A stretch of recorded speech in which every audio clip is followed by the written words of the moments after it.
So, at the beginning, I have a question to you. How many of you had an opportunity to be in a team that has just started? So, like there was nobody before. Okay, and tell me about the emotions just before the start. What are the emotions? Could you name it? Could you name them? Awkward. Yeah, so it's a bit of awkwardness, that's true. It's also a bit of, like uncertainty, but there are also some positive emotions like anticipation. So we anticipate what we will deliver, how it will be. So I had this amazing opportunity to start a team from scratch in April 2021. But my name is Adrian. I'm an engineer leading teams for 7 years already. I'm also professionally reading poetry for children. For now, I have only one subscriber, but yeah, maybe I will have more in the future. So I joined Ocado in October 2019 as an engineering team leader. This is our office in Wrocław. And at that time, I was a team leader in an existing team. And you know how it is in the existing team. So it's like there were their existing relationships, existing processes, and team was a bit, like reluctant to change because everything worked before. So, for some reason, I found myself in a position when I was a single engineering team leader in the company without a team. And I was still paid, which was great to some extent. But if you think how it is, like not having a team and being a team leader, so you have a lots of time to do many things that normally it's hard for you to organize time for. So it's to learn, to watch TED Talks. I even had an opportunity to organize a workshop for other team leaders on OKRs. I also had an opportunity to have a job swap with other team leader to check how it is to lead his team.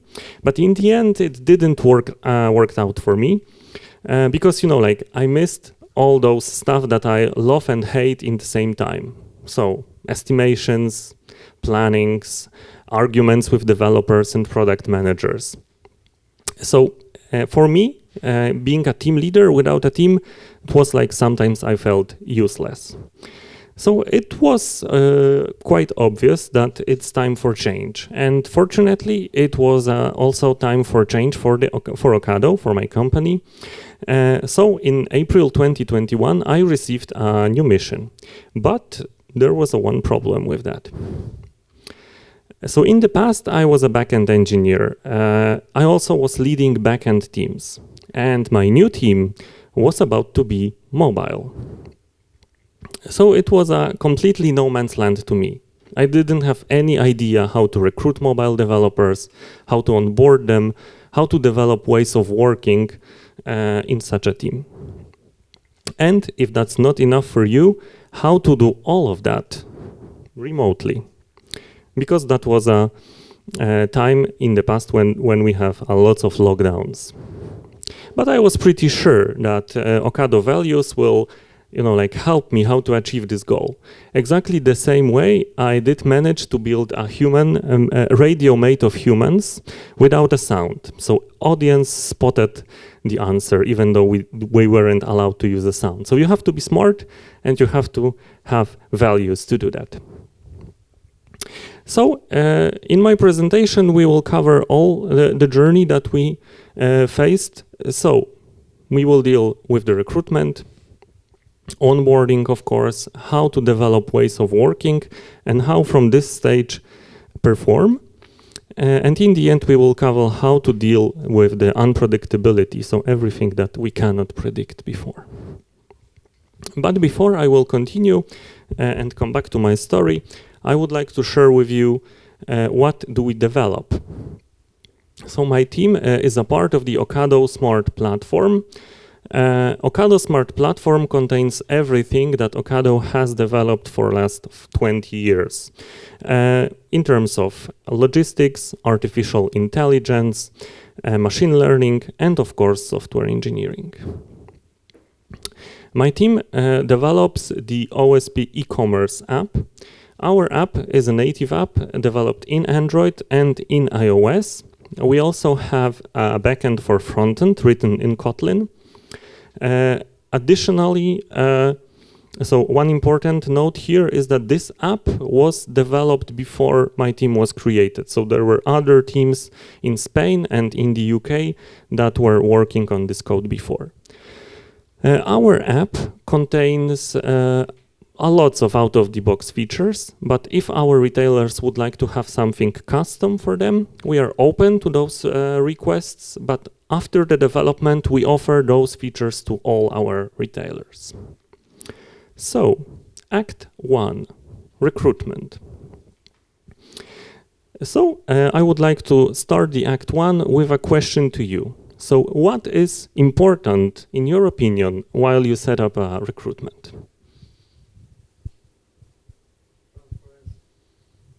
Yeah, transparency, of course, but I think you mean transparency of requirements, who we are looking for, right? Ah, yeah, that's also true. That's also true, and that's key. Yeah. Anything else you have in mind? Soft skills. I heard something else. Could you repeat? Job spec. Yeah. But being honest with you, I think the most important part in recruitment is people. You know, like perfect candidates. That's one type of people that we need while setting up recruitment. And a different type is the proper interviewer for the session. Another thing is the right process, which is also very important, especially if you don't have any idea how to recruit mobile developers as myself. And if you are, you know, like would like to retain something like culture in your company, which is boring, but yeah, in the end, it's important. So you have to have, you know, like a ways how to retain those culture, having new people. Okay, so let's come back to my story. So as I mentioned before, there was like no team in Wrocław working on the mobile app, but they were teams working on the app in Spain and in the UK. So the only option for me was to go to them and ask for help. But I was a bit apprehensive, you know, because in the end, everybody is busy. So after, you know, like a week or so, I decided to go there because, you know, like I was in a dead end. So I went and asked, guys, could you help me setting up a recruitment process? So I'm starting the new team. And they said, Adrian, what took you so long? We waited for you a whole week. And you will ask me why it was like that. So in Ocado, we have a value called aligned autonomy. And aligned autonomy helped us to define a set of common goals. And one of the goals for our stream was to set up a team in Wrocław.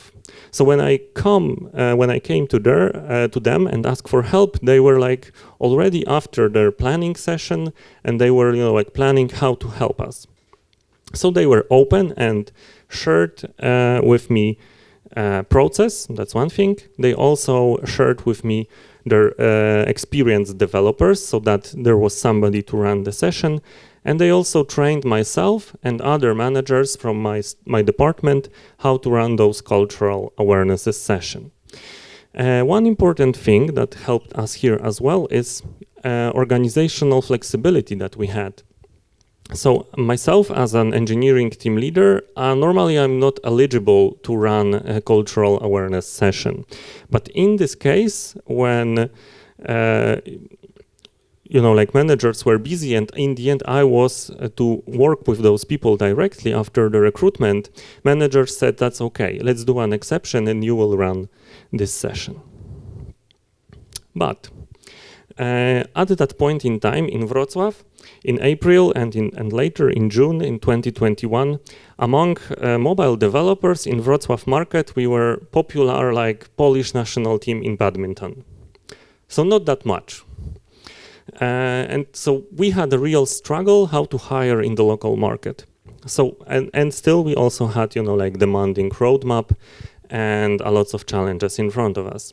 So we decided to turn to the outsourcing company to speed up the process. But at the beginning, we weren't exactly happy about the level of the, or like about the CVs that we received. So we had to sat down with the managers from the outsourcing company and set up the proper bar. That's one thing. And another thing was that we had to replicate the process. So it was very important for us to have like the same quality in the mobile developers like we had in Java developers. So we completely replicated the process, even though we were recruiting from the outsource. But still, we wanted to have somebody on site. And we had a real struggle how to do that. But we thought that our Java developers for sure have mobile developers in their circles of friends. And there is a high probability that they share the same culture. So we decided to simply write a message on Slack and saying, guys, please refer this job offer to your friends. And that was a good decision. So we managed to hire 4 developers that way, and those developers are still with us, and they are very good high performers. Act 2, onboarding. So, another question to you. What is important for an onboarding in the completely new team? Yeah, and that's a good shot. I haven't shared with him before. So you need somebody that will introduce you to the company, so simply buddy you. Another thing is that you need to have good practices that you can share with the developers, the good practices that are used among the company. And you have to have, tooling identified, and not only identified, but also way how you will introduce the new joiners to the tooling. And last but not least, the prerequisite for good onboarding is good recruitment. So the Act 1 was very important to have a proper onboarding here. So let's come back to my story. So as I mentioned, there were teams in Spain, in UK, and so I went to them once again and asked, guys, please borrow me 1 or 2 developers from your team, and they will, help me starting my team in Wrocław. But they said that that's maybe not the best idea. Let's do it in the opposite way. So we will take your new joiners and we will onboard them in terms of a secondment. So they will join our teams as they would be a new joiners in our teams. And that was a good thing because they already had good practices. So they could my new joiners could experience good pair programming and good code review from the very beginning. When it comes to code reviews, important thing was that even when they came back to my team, my developers, they still could count on good code reviews from those teams because they knew those people. So that was very important. Another thing is that they had tooling identified. They were, used to use those tools. So when my developers were on secondments there, it was quite easy for them to get on with this necessary tooling. So when my developers were on secondments, I had a lot of time how to prepare properly to onboard the very first person that we managed to hire locally in Wrocław. So I turned to my people team because I had no experience how to do that. So I went to them and asked, please help me. I have completely no idea how to do the onboarding. And they told me, Adrian, no worries, everything is done. We have, all the know-how here in our people team. Here you have a phone number. Please call the new joiner and invite him or her to the first day. And I have to say that good people team and good organization of the day one is very important. And I see significant difference in the performance in the first 3 months of the developers when the onboarding is good. So at the beginning, when it comes to day one and organizing everything, that was set. But I had to organize all other stuff for next weeks that will come to my new joiners. And at the beginning, I was quite bad at it, so I forgot a lot of stuff. So I decided to introduce a checklist, and I identified few things that were key in the onboarding. And I listed here 3. licenses, accesses, and business introduction, because I found them quite challenging in the remote work. Because in the past, those three things, they were like quite easy to organize because guys could come to your desk, knock and say, we need those things. And now when we are working remotely, it's like if they drop a message to you on Slack, you could answer it like after 1 day or 2 days, and that makes them completely unable to work in the new environment. So to create this checklist and making this checklist a living artifact, I also sat down with every new joiner and asked for feedback. What was good, what was bad, and even after 2 years, I'm still doing that. Act 3, ways of working. So what, in your opinion, are the biggest challenges here in developing ways of working?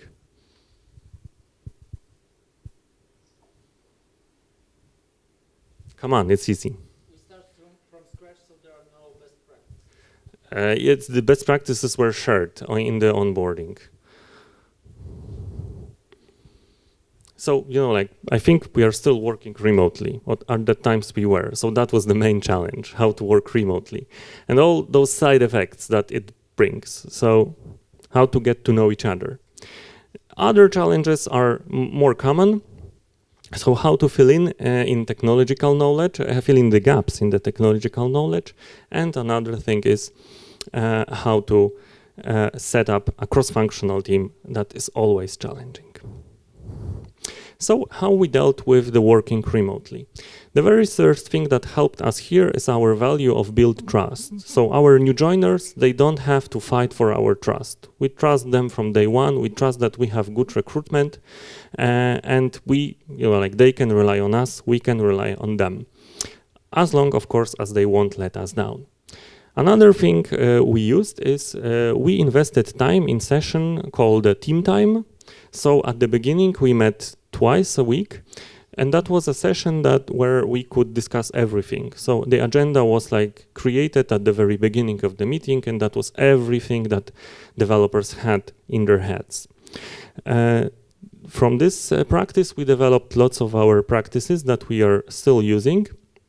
And what was also important, that this session allowed people to copy and paste practices they loved in their previous companies.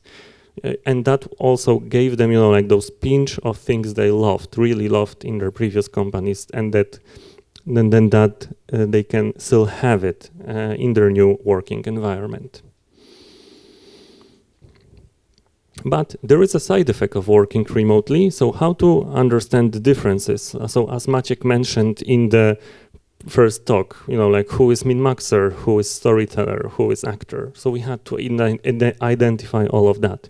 So we decided to use the Insight Discovery tool. I'm not going to, dive deep in the in what Insight Discovery is. In the end, we wanted to have a profile that will tell us how to work with us, how not to work with us, and maybe tell us also about our subconscious behaviors. And in the end, that gave us the understanding of our cultural, personal and working style differences. But all those concepts like insight discovery or storming, forming, norming, performing, and these are concepts of psychology, and in the end, they were executed on a small sample of population. So nothing will cover or substitute for chatting in conditions free of stress and coercion. So we decided to invest in other activities as well. Like we played online games. We also introduced some warming up questions to our stand-ups that helped us to understand our hobbies, what are our interests. And we also introduced quizzes about ourselves. And I have to say I'm very bad at quizzes about my teammates. Okay. In my team, we have best people in our class, but it doesn't mean that they know everything. For instance, they don't know how to dismantle an atomic bomb. So have you already heard about the project Ocado? not yet, so maybe it's still a secret, but like we will be famous about it soon. I also had a story of a Java developer that came to me and said, Adrian, I would like to try my skills in the Android development. So I had some experience 2 years ago and I would like to try again. I said, why not? And after 1 week, he came back and told me that so many things has changed in last 2 years in Android that I need to have a week or two to catch up on all those concepts. And those of you that are familiar to Android X, Jetpack Compose, can admit that like a lot of things has changed in Android for last 2 years. And that's exactly the same for iOS.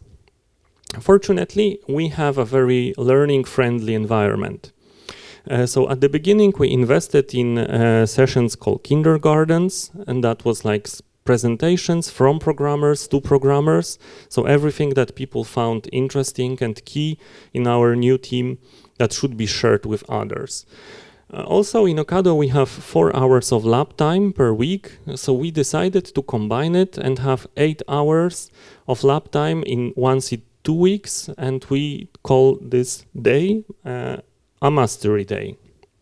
So mastery day is day for learning only. So we are trying to, like check all the things that we have found for previous 2 weeks, experiment a bit with new technologies or maybe new concepts, new ideas that we could introduce to our code.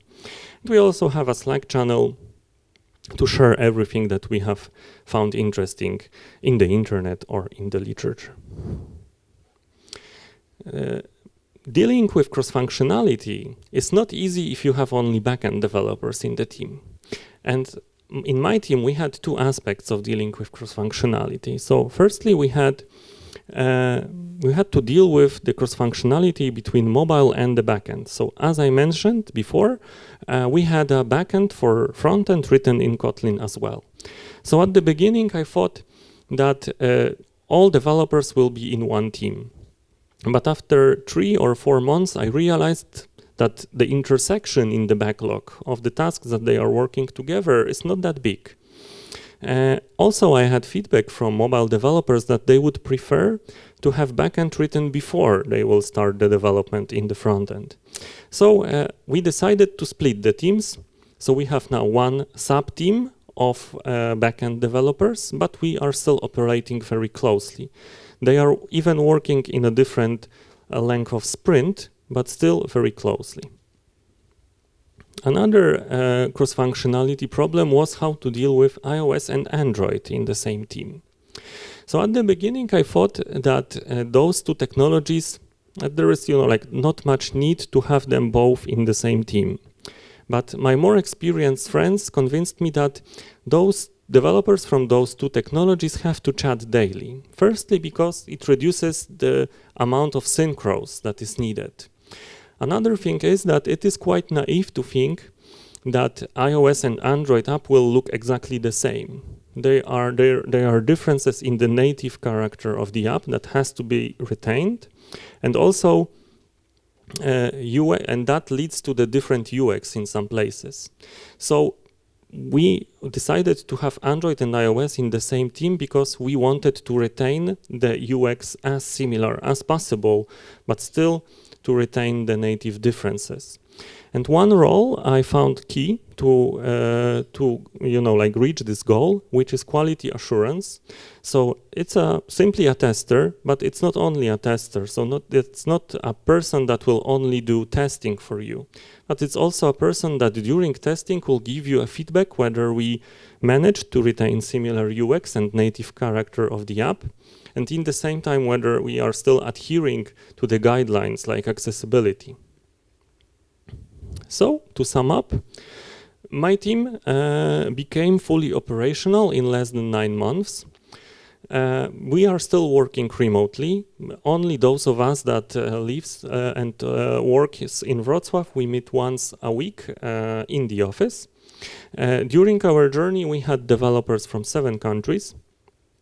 And in the 2 years, we delivered 1,600 pieces of work. In the same time period, our cycle time in the Kanban board decreased from 28 days to 6 days. So we found ourselves, after those 9 months, in a position where we could start performing. But somebody else had a different opinion about our performing, and our Act 4 transforms into the war. So in February 2022, when the war in Ukraine broke out, we had developers from 7 countries, as I mentioned, including Ukraine. So at that time, I was facing with many emotional messages from my developers. For instance, like that they gave up to hide because it's like they are tired of hiding. I also had messages like that people were concerned whether they will be able to move out from country. But in the end, so that's one thing that I would like to share with you as well, is that we have those developers from Ukraine, from the outsourcing company I mentioned before. So I sat down with the manager from this company and wanted to know what made Ocado standing out in this situation. So, and it was our unambiguous position towards Ukraine. We also supported volunteer activities that were like we paid our workers normally as a working time, even though they were involved in those initiatives. And the attention and support we gave to our Ukrainian developers that helped us and them to get over the crisis. But we also had some aftermath. So our capacity in our team remained questionable for a long period of time because they were airstrike alarms in Ukraine. But we gave support to our developers, we trusted them, and we helped them to get over that. So they and we as a team, we started to perform. We also had a first successful delivery in October that year. And we also had an opportunity to have a small reunion. So many people from my team left Ukraine in the meantime. And this year, in June, we had a reunion in Wrocław. So at the end of my presentation, I would like to share with you the epilogue. So how our new normal looks like and what are the biggest challenges in front of us. So as long as we are performing, we are still delivering features, but we also would like to modularize our monolithic code in both clients, so in Android and in iOS. And we also would like to split because we are already a team of more than 15 people, so it's a good time to split already. And after the split, the new story will be written and maybe somebody else will tell you about it. For now, that's all. Thank you very much. And I would like to finish with a short statement. Thank you and see you next time.